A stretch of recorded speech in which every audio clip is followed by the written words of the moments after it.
días, mi nombre es Juan José Calderón, soy el psicólogo de la Asociación Peruana de Déficit de Atención y hoy quiero darles unos pequeños alcances de cómo hacer acuerdos con los hijos adolescentes. Es importante entender que muchas veces en casa hay muchas discusiones, peleas, críticas, eh, conflictos justamente porque se siente un poco que la comunicación no llega y no se está realizando lo mejor en función a la convivencia. Entonces, ¿qué tenemos que tener en cuenta? Para empezar, hay que entender muy bien qué es un acuerdo y cómo vamos a entender los acuerdos con esto, con los chicos adolescentes. En primera instancia, hay que recordar que estamos hablando con adolescentes, es decir, no son niños, pero tampoco son adultos, están en su propio proceso de desarrollo, por lo cual también van a haber ciertas características que tenemos que reconocer y aceptar. Tenemos que quitarnos un poco de la cabeza la noción de que porque son grandes van a entender ciertas cosas. Es cierto que son mayores que los niños, pero aún no llegan a la adultez, por ende ciertas expectativas adultas no pueden estar presentes, lo cual no quiere decir que no podamos insinuar o no podamos empezar a practicar o empezar a nutrir ciertas posturas que los ayuden a tener más responsabilidad, más madurez, entre otras cosas, ¿no? Un acuerdo es una situación en donde todas las partes involucradas van a tener que generar una discusión en donde van a dar y ceder de acuerdo a lo que proponen, donde todos ganan, todos los involucrados terminan siendo beneficiados por lo que se acuerde. Se busca lo más efectivo para el ambiente, no necesariamente lo más conveniente para una de las partes, porque si no estamos hablando de una imposición. Una imposición es meramente la obligación y eso simplemente no genera la satisfacción o la beneficencia de todas las partes. Se busca lo funcional, lo factible, es decir, las soluciones, cosas que solucionen problemas, que arreglen circunstancias, que mejoren situaciones. No necesariamente vamos a buscar satisfacer expectativas individuales o particulares, no necesariamente vamos a buscar una forma de obedecer inflexible y rígida o acomodarnos a algún lado. Para hacer un acuerdo, este tiene que ser avisado, tiene que ser planeado, tiene que ser conversado con todas las partes y revisado nuevamente, tanto en el momento y su efectividad en el tiempo, y que esté presto a cambios. Tiene que ser aplicable y acatado por todos sus miembros. Es muy importante que para el buen funcionamiento de un acuerdo en pro de estas soluciones factibles y funcionales, todas las partes que están involucradas lo respeten de acuerdo a sus propias capacidades, que también será estipulado en el acuerdo en cuestión. Es un Todo acuerdo, una vez establecido, no quiere decir necesariamente que los cambios van a darse automáticamente o que podemos esperar ciertas cosas. Justamente la idea de los acuerdos es que se presta a la situación de cambio y adaptación. Todas sus partes van a estar un poco prestas probablemente al ensayo, a algunos errores, de algunos olvidos, porque están en el proceso de aprender. Y lo importante es ir viendo los progresos y cómo nos vamos acercando cada vez más y cómo va funcionando para cada parte este tipo de acuerdo. Es decir, no podemos ser inflexibles al inicio del acuerdo. Ayuda a establecer también una verdadera autoridad a valga la redundancia, autoridades de la casa, que van a estar basadas en el respeto y la congruencia. Los adultos son quienes sirven de modelo para que los chicos aprendan. Eso es otra cosa importante a tomar en cuenta respecto a lo de la adolescencia que mencioné hace un momento. ¿Qué cosas no son un acuerdo? Un acuerdo no es una imposición. Eso sería una obligación o un dictamen. Y eso quiere decir que ciertas partes probablemente no van a estar presas a poder seguirlo porque van a estar buscando la satisfacción particular de otros sin tomar en cuenta las condiciones particulares de cada circunstancia. Un acuerdo tampoco es manipular, no es buscar conseguir lo que queremos a través de engaños o coerciones. Tenemos que respetar y validar a todas las partes involucradas para que esto sea lo más sano posible. Tampoco vamos a buscar con un acuerdo asustar o amenazar. No tienen que ser la consecuencia a un mal comportamiento o a un castigo. No va en la posición de ser punitivo, ni de ser una conducción amedrentante para obedecer. Esto a largo plazo no funciona, no sostiene e impide un buen aprendizaje de las condiciones saludables que estamos buscando. Tampoco podemos pedir lo imposible o lo inexistente. Tenemos que adecuarnos a los recursos que están presentes y a las capacidades de cada persona. Tampoco un acuerdo se busca castigar usándolo. No se puede diseñar en favor de tener a una persona siempre en la condición de tener muchos castigos o la imposición del castigo.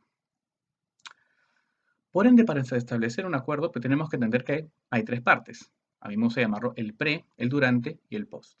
En el pre hay que tener una cosa bien importante. Los adultos, los padres, quienes proponen los acuerdos inicialmente, tienen que ser un frente unido. Los padres tienen que estar de acuerdo en lo que quieren, en lo que buscan con el acuerdo, en lo que les va a tocar hacer y en reconocer y en trabajar las ansiedades e inquietudes propias. Se tiene que transmitir el lenguaje asertivo y validante. Es importante que en las circunstancias de la negociación del acuerdo uno pueda tener una buena comunicación que busque en pro de la solución, más no señalar dedos ni culpas, y validar las vivencias de cada parte y cuánto vamos a necesitar cada parte para que se ponga en el acuerdo. Por ende, aquí viene una pregunta que muchas veces se hacen: ¿qué voy a pedir? Es decir, primero hay que reconocer y aceptar las condiciones actuales, cosa que ya dije. Reconocer y aceptar las condiciones y características del muchacho o los chicos en cuestión, adolescencia y sus condiciones particulares. Vamos a priorizar, es decir, no se puede hacer todo y mucho menos todo a la vez. Vamos a buscar las cosas más importantes a trabajar o las cosas que se puedan trabajar en el momento, las cosas que sean más fructíferas o en todo caso las cosas que sean más manejables dada la situación. No tiene que ser todo en función a mi mandato por ser la persona que lo trae, sino en lo que mejor funciona para el ambiente. Buscar lo que se necesita realmente en el acuerdo, o sea, los cambios y soluciones funcionales. Vamos a hablar de consecuencias y no castigos. Las consecuencias nacen del aviso previo y del manejo y entendimiento del chico de los acuerdos. Un castigo es una acción punitiva que probablemente va a generar una mayor reacción aversiva, ¿no? Y un mayor disconfort emocional, lo cual puede invalidar incluso el acuerdo establecido. No toda consecuencia quiere decir que tiene que quitársele algo agradable. Las consecuencias deben responder a la valoración de la norma acordada. Es decir, tiene que haber, como dice la palabra, una consecuencia, pero que permita al mismo tiempo darnos el espacio para que se pueda aprender de la experiencia, cada vez evitar más la consecuencia, y que esto lleve a una mayor valoración de la situación, norma, regla, etcétera, que se esté planeando en el acuerdo que se busca hacer. Cualquier cambio en los acuerdos pasa por ser informado a todos los involucrados. ¿Eso qué quiere decir? No por ser los padres o los adultos las figuras de autoridad, vamos a tener la posibilidad de hacer los cambios de las reglas como nos dé la gana. Cambiar las reglas a nuestro gusto anula el acuerdo, deshace el trabajo y enseña a los chicos a que las normas o lo acordado o la capacidad de hacer acuerdos y la responsabilidad se puede romper, se puede manipular, se puede ignorar. Es decir, vamos a terminar dando el mensaje equivocado. Todo acuerdo en el PRE tiene que informarse con anticipación. Ya sea que los chicos lo vayan a hacer o no, hay que darles el tiempo y el beneficio de que puedan pensar y preparar sus partes. Y como son adolescentes, probablemente es que vayan a necesitar ayuda. Puede que la pidan, o puede que de repente de una forma indirecta manifiesten que se les está costando. ¿Eso qué quiere decir? Como adultos podemos ofrecer una ayuda, pero la ayuda no es imponer. Repito, no vamos a buscar que ellos establezcan lo que nosotros queremos necesariamente. Es ayudarlos desde una posición reflexiva, más no directiva. Ayudarlos a ellos a descubrir qué es lo que necesitan, qué les falta y cómo pueden colaborar para luego proponerlo en el acuerdo. Finalmente, en el PRE es pactar un día, una hora, que va a ser respetada para sentarse y hacer el acuerdo juntos, donde todos tengan la disposición. No se puede forzar la hora ante alguien simplemente porque es más cómodo para uno. Todos tenemos que encontrar un momento en donde podamos, de nuevo, ceder un poco y juntarnos. Luego viene el durante. ¿Qué es lo más importante del durante? El respeto en la mesa. Mesa, entiéndase, la circunstancia en la reunión. Es decir, tenemos que hablar de turnos para hablar. Explicar con paciencia. Los elementos del acuerdo deben quedar muy claros. Es decir, tenemos que asegurarnos de que nos hayan entendido o de que ellos hayan entendido las circunstancias. Escuchar antes de hablar. Es importante darle el espacio y la validación a lo que plantean los adolescentes y siempre manifestarnos o estar prestos a escuchar lo que se dice y darles tiempo para terminar. Hay que validar para luego aportar. Es probable que los chicos estén nerviosos y ansiosos al inicio y que probablemente muchas de las cosas salgan un poquito más pasionales. Entender que lo que se ofrece no necesariamente es lo que va a salir o lo que va a quedar o lo que se tiene que hacer. Las modificaciones van a estar a favor de todos. Entender, validar y apreciar lo que la otra parte necesita o va a necesitar para poder seguir estos acuerdos es un elemento importantísimo.